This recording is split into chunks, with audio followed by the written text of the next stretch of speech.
Weak ಅಲ್ಲ ಈಗ ನನ್ನ ಪೇಂಟಿಂಗ್ಗೆ ಒಳ್ಳೆ ಮಾರ್ಕೆಟಿಂಗ್ ಬಂದಿದೆ. ನನಗೆ ಅಂತ ಸ್ಟೂಡೆಂಟ್ ನನಗ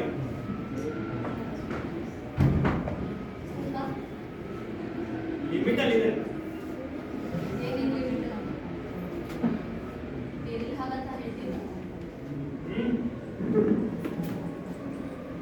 ಸ್ವಲ್ಪ ದಿನ ಜಾಸ್ತಿ ಆಗಿ ನಿನ್ನ ನೆನಪು ನಾನು ಕಿತ್ತಾಕ್ಬೇಕು ಅಂತ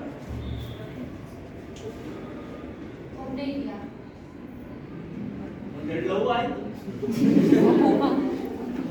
ಕನೆಕ್ಟ್ ಆಗಲಿಲ್ಲ.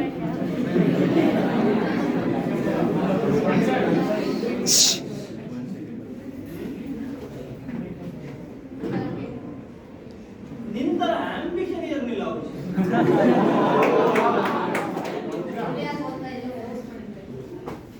ಅಮ್ಮನ ತರ ಆಡಬೇಡ ನೀನು.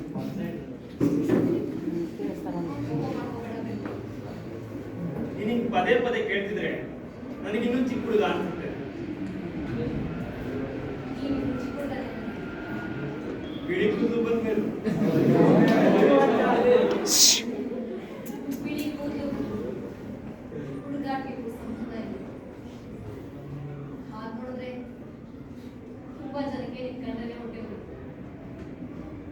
ನಿಜ. ನನ್ನ ಮನೆ ನೋಡಿಲ್ಲಲ್ಲ ನೀನು, 12ನೇ ಅಂತಸ್ತಿನಲ್ಲಿದೆ. ವಾರದಲ್ಲಿ ನಿಂತ್ರೆ ಅರ್ಧಕ್ಕರ್ಧ ಬೆಂಗಳೂರು ಕಾಣುತ್ತೆ. ನನ್ನ ಮನೆ ಬರೋ ಪ್ರತಿಯೊಬ್ಬಂಗೂ ಅನುಮಾನ ಇದೆ, ನಾನು ದಿನಕ್ಕೊಬ್ಬರ ಜೊತೆ ಮಲಗ್ತೀನಿ ಅಂತ. ಹಾಗಂತ ತುಂಬಾ ಜನ ಬಾಯಿ ಬಿಟ್ಟು ಕೇಳಿದ್ದಾರೆ. ಲೈಫ್ನ ಎಂಜಾಯ್ ಮಾಡ್ತಾ ಇದ್ದೀನಿ ಅಂತ ಅನ್ಕೊಂಡಿದ್ದಾರೆ. ನಾನು ಹಾಗೆ ಬದುಕ್ತೇನೆ. ಸತ್ಯ ಏನ್ ಗೊತ್ತಾ, ನಾನು ಪೇಂಟಿಂಗ್ ಮಾಡಿ 6 ತಿಂಗಳಾಯ್ತು. ವಿಶೇಷವಾದ ವ್ಯಕ್ತಿನ ಭೇಟಿ ಮಾಡಿ ವರ್ಷಗಟ್ಟಲೆ ಆಗೋಯ್ತು.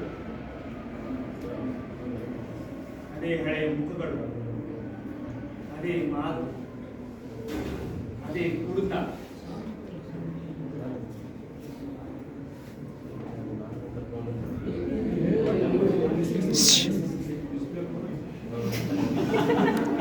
ಯಾರು ಬಂದೆ ನೀವು? ಯಾರು ಕರೆದ್ರು ನಿನ್ನ ಇಲ್ಲಿಗೆ? ನಿನಗೆ ಯಾರ ಬಗ್ಗೆನೂ ಕೇರ್ ಇಲ್ಲ. ಸತ್ತಿದ್ಯಾ ಬದುಕಿದ್ಯಾ ಅಂತ ಒಂದು ಮಾತು ಕೇಳಿಲ್ಲ. ಗಂಡಿನ ಗಂಡ ದಡ್ಡ ಆದ, ಪತ್ರ ಬರೆದು ಬರೆದು ನಾನು ಹುಚ್ಚನಾದೆ.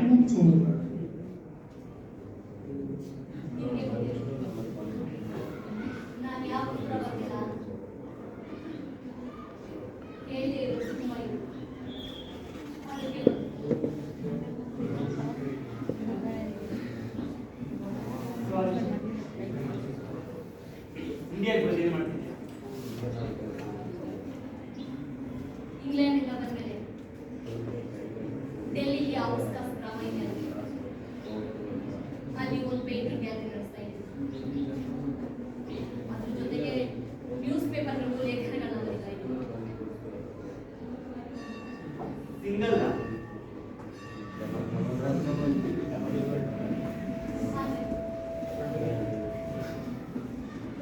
ಗಂಡ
ಯೋಚನೆ ಮಾಡಿ ನಿರ್ಧಾರ ಬಂದಿದ್ದೀನಿ.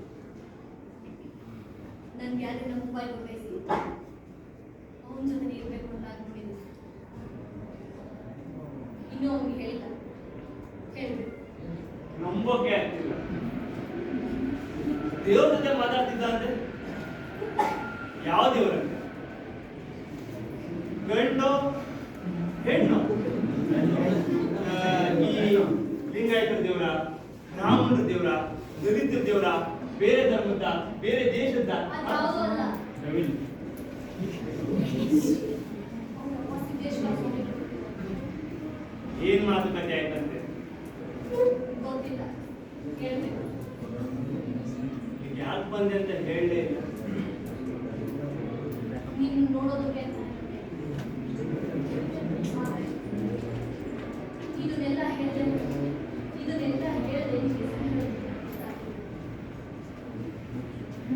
ಫೋನ್ನಲ್ಲಿ ನೀನು ವಾಯ್ಸ್ ಕೇಳಿದಾಗ ಮೈ ಬಿಸಿ ಆಗುತ್ತೆ. ನಿನ್ ಮೈ ವಾಸನೆ ನೆನಪಾಯ್ತು. ನೀನ್ ಹೇಗಿದೀಯಾ, ಹೇಗಾಗಿದೆ ಅಂತೆಲ್ಲ ಯೋಚನೆ ಮಾಡ್ತಿದ್ದೆ. ನಿನ್ನ ಹೆಂಗೆ ಮನೆ ಕರ್ಕೊಂಡು ಬರೋದು, ಮತ್ತೊಮ್ಮೆ ಹೆಂಗೆ ತಪ್ಪಿ ಮುದ್ದಾಡೋದು ಅಂತೆಲ್ಲ ಕಾಣ್ತಾ ಇತ್ತು.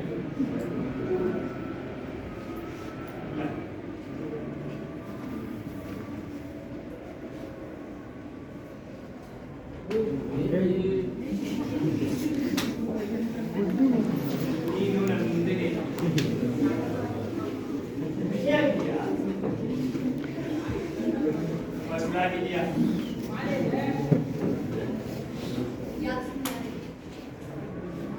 ಭಯ ಅಪ್ಪಿತಪ್ಪಿ ನಿನ್ನ ಮುಟ್ಟಿ ಭಸ್ಮ ಆಗೋದ್ರೆ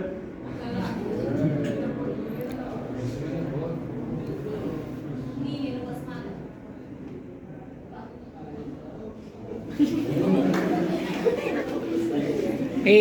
ನನ್ನಿಂದ ತುಂಬಾ ದೂರ ಹೋಗ್ತಿದ್ಯಾ?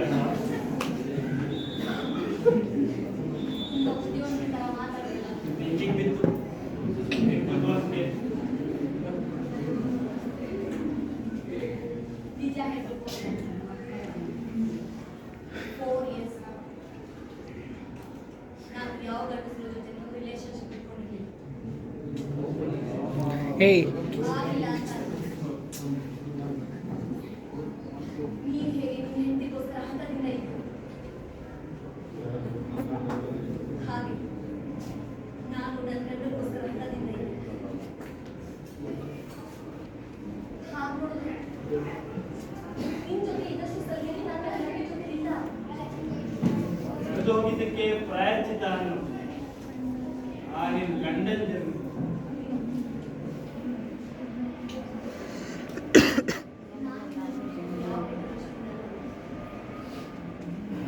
ಈಗ ಮುಟ್ಟದೆ ಇರೋದು ನೀನ್ ಯಾಕೆ ಮದುವೆ ಆಗ್ಬಾರ್ದು? ನೀನ್ ನನಗೆ ಪತ್ರ ಬರೆಯುವಾಗ ನನಗೋಸ್ಕರ ಕಾಯ್ತಿದ್ಯಾ ಅಂತ ಅನಿಸ್ತಾ ಇತ್ತು. ತುಂಬಾ ಸಲ ಕೋಪನ ಪಟ್ಟಿದ್ದು, ಆದ್ರೂ ನನ್ನ ಆ ಪತ್ರಗಳಿಗೆ ಕಾಯ್ತಾ ಇದ್ದೆ.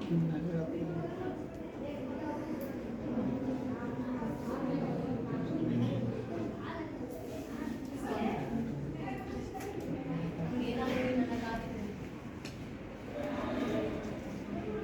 ನಾನು ನಿನ್ನ ಮದುವೆ ಬಗ್ಗೆ ಮಾತಾಡಿದ್ರೆ ತಪ್ಪಾಗುತ್ತೆ. ನಾನು ಕಾರ್ ನೋಯಿಲು ಅಂತೂ ಸುಮಾರು ವರ್ಷ ಒಂಟಿಯಾಗಿಟ್ಬಿಟ್ಟೆ.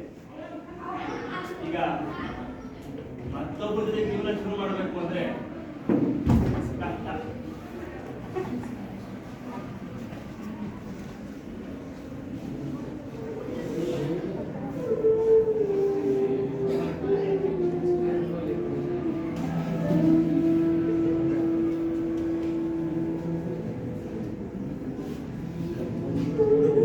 ನಿಮ್ಗೇನಾದ್ರೂ ಬೈಬೇಕು ಅನ್ಸುತ್ತೆ?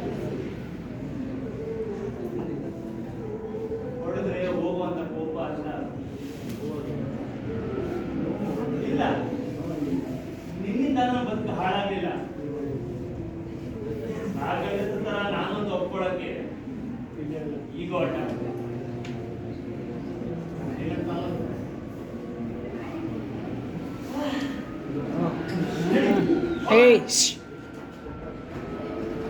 ಎಲ್ಲಿಗೆ?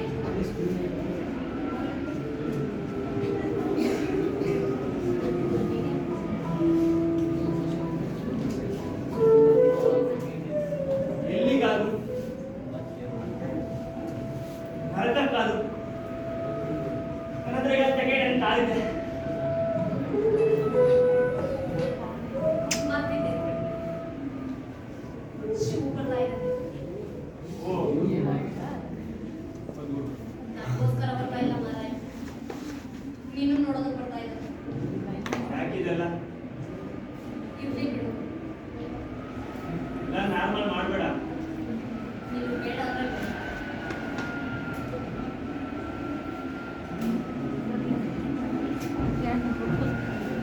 ಆಗಾಗ ಬರ್ತಾ ಇರು. ಪತ್ರ ಬರೀ. ಖಂಡಿತ ಉತ್ತರ ಬರೀತೀನಿ.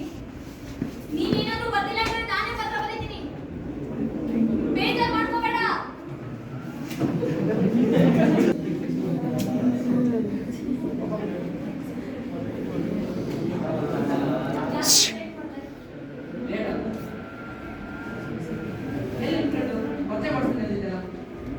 ಅವ್ನಿಗೇನೋ ಆಫ್ಲೈನ್ ಕೆಲಸ ಇದೆ ಅಂತ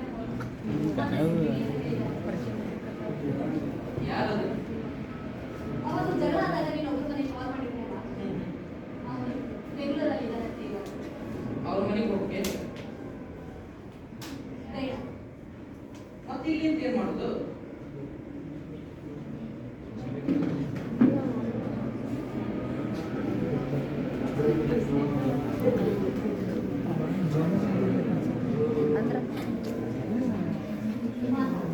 ಇದು ಪುರಾಣ ಏನ್ ಮಾತಾಡಿದ್ವಿ ಅವ್ರು ಕೂಡ? ನೀನು ಹುಷಾರಿರ್ಲಿಲ್ಲಲ್ಲ? Maybe. ಅದನ್ನೆಲ್ಲ ಯಾಕೆ ಮಾತಾಡಿದ್ವಿ? ನೀನು ಹುಷಾರಿಲ್ಲದೆ ಇದ್ರೆ ಏನಾಯ್ತು ಅಂತ ನಿಜವಾಗ್ಲೂ ನನಗೂ ಗೊತ್ತಿಲ್ಲ. ಇವಾಗ ಅದನ್ನೇ ನಿನ್ ಕಷ್ಟ ಆಗಲ್ಲ ಅಂತ ಹೇಳ್ತೀನಿ. ಹೇಳು.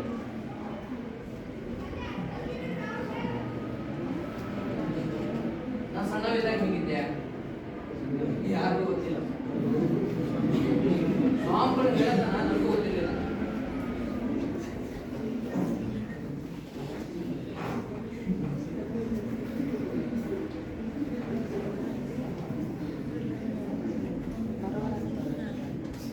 ನಮ್ಮ ಅಪ್ಪಗ ಗೊತ್ತಿಲ್ಲ.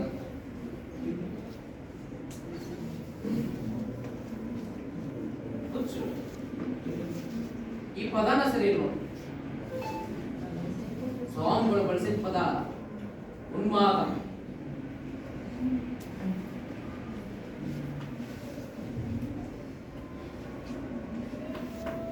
ನಮ್ಮ ಅವ್ವ ತೀರ್ಕೊಂಡಿದ್ದಂತ ಅದರ ಕೊರಗನಾಗ ನನ್ನಪ್ಪ ನನ್ನ ಬೆನ್ ಮೇಲೆ ಹಾಕೊಂಡು ಊರ ಹುಚ್ಚರ ಗತೆ ತಿರುಗೋರು. ಅವ್ರನ್ನ ಹೆಂಗಾರ ಮಾಡಿ ಮಠ ಸೇರಿಸ್ಬೇಕಂತ ಊರಾಗಿನ ಮಂದಿ ಸ್ವಾಮಿಗಳು ಬಹಳ ಪ್ರಯತ್ನ ಮಾಡಿದ್ರಂತ. ಆಗಿದ್ದಿಲ್ಲ. ಒಂದಿನ ನಮ್ಮಪ್ಪನ ಇದಕ್ಕಿದ್ದಂತ ಸ್ವಾಮಿಗಳ ಎದುರಿಗೆ ಬಂದು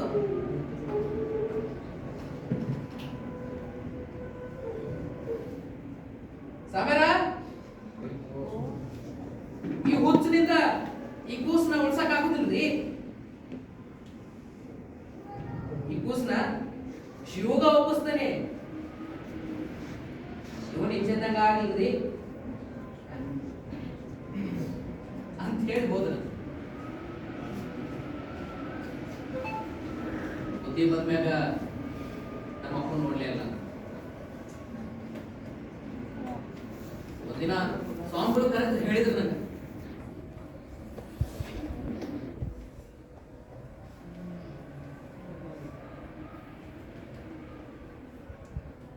ಶಿವಕುಮಾರ ನೋಡಪ್ಪ, ಶಿವನ ಉನ್ಮಾದ ಹತ್ತಿದ್ರ ಹತ್ತಿದ ಮ್ಯಾಗ ತಾನ ಇಳಿತೈತಿ. ಹೆದರ್ಬೇಡ, ಹೋಗ್ಬ ಅಂತ ಹೇಳಿ ಕಳಿಸಿದ್ರು.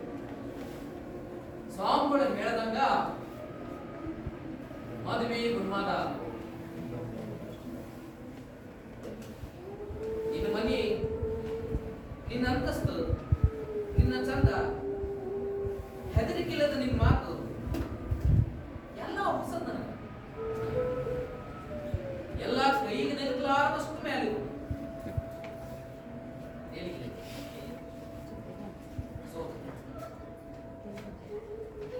ನೀ ಮಾತಾಡಿದ್ರ ಬಾಯಿ ಕಟ್ತಿದ್ದ.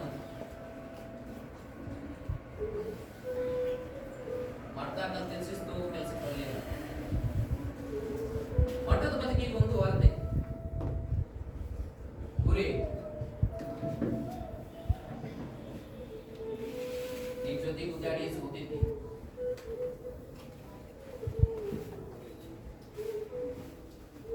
ಅಹಂಕಾರ ಬಂತು, ಹೊಡೆಯಕ್ಕೆ ಶುರು ಮಾಡಿದ್ದೆ. ನೀವು ಗೊತ್ತಿಲ್ಲದ ನಾ ಇನ್ನೊಂದು ಚಟ ಅನ್ಸ್ಕೊಂಡಿದ್ದೆ.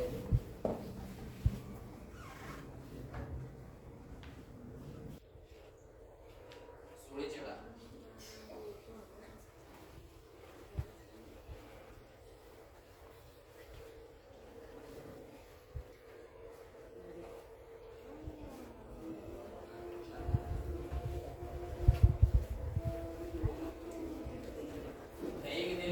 ಚಂದ ಕಾಡಿಸ್ತಿತ್ತು. ನಿನ್ನ ಹೆಂಗಾರ ಮಾಡಿ ಗೆಲ್ತನಂತ ಶುರು ಚಟ ಎಲ್ಲ ಬದಲ ಮತ್ತಷ್ಟು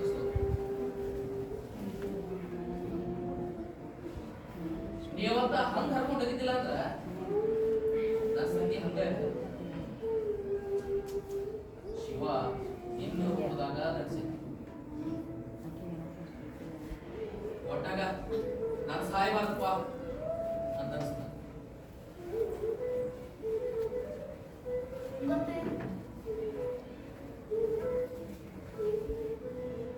ಹಿರಿ ಸ್ವಾಮಿಗಳನ್ನ ಹೆಕ್ಕರಿಸ್ಕೊಂಡೆ ಅದು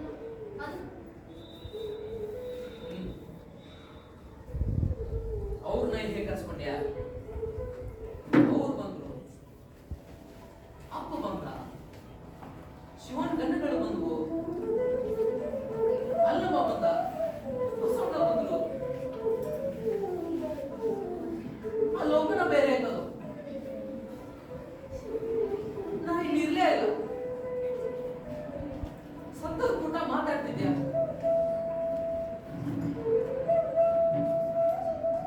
ಆ ಭಾಷೆನೇ ಬೇರೆ ಇರ್ತದ.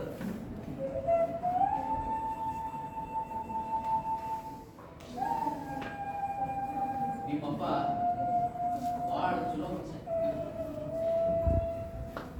ಅವ್ರು ಬಂದು ಏನಾರ ಹಿಂದೆ ಕೇಳಿಲ್ಲ ಅಂದ್ರ ನನ್ನ ಆದವ್ರ ಮಾತಾದಾಗ ಇರ್ತಿದ್ದೆ.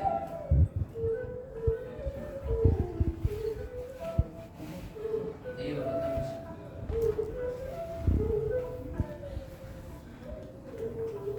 ಹೇಳು. ಏನಾರ ಮಾತಾಡ.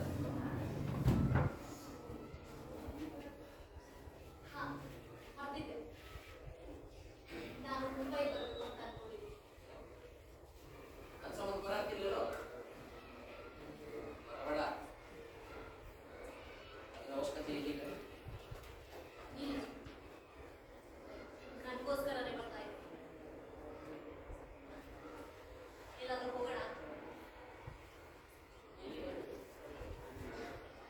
ಎಲ್ಲಾದ್ರೂ ಚೆನ್ನಾಗಿರೋ ಕಡೆ. ನೀನು ಬೆಂಗಳೂರಲ್ಲಿ ಯಾರು ಪರಿಚಯ ಇಲ್ಲ? ಇವತ್ತೊಬ್ಬ ಮಗಳ ಬರ್ತಡೇ ಐತೆ ಅಂತ ಕರೆದಿದ್ದ. ಮಗಳಂದ್ರ ಇನ್ನು ಸಣ್ಣ ಕೂಸು.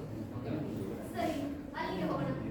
ಬರೀ ಮಕ್ಕಳು ಇರ್ತಾರಲ್ಲೇ, ಅಡಿಕೆ ಸಾಮಾನು, ಬಲೂನು, ಸ್ವೀಟು, ಚಿಯಾ ಪಿಯಾ ಪಾಪಡು ಬರೀ ಇಲ್ಲ ಇರ್ತದಲ್ಲೇ. ಒಳ್ಳೆಯದೇ. ಹೋಗುವಾಗ ಮಕ್ಕಳಿಗೆ ಇಷ್ಟ ಆಗೋ ಸ್ವೀಟ್ ಒಮ್ಮೆ ಏನಾದ್ರು ತಗೊಂಡ್ಬರೋಣ.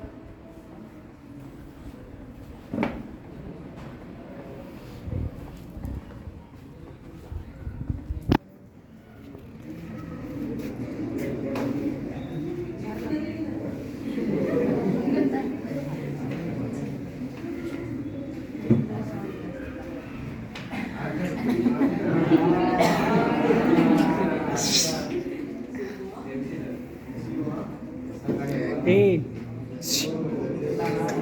Hey.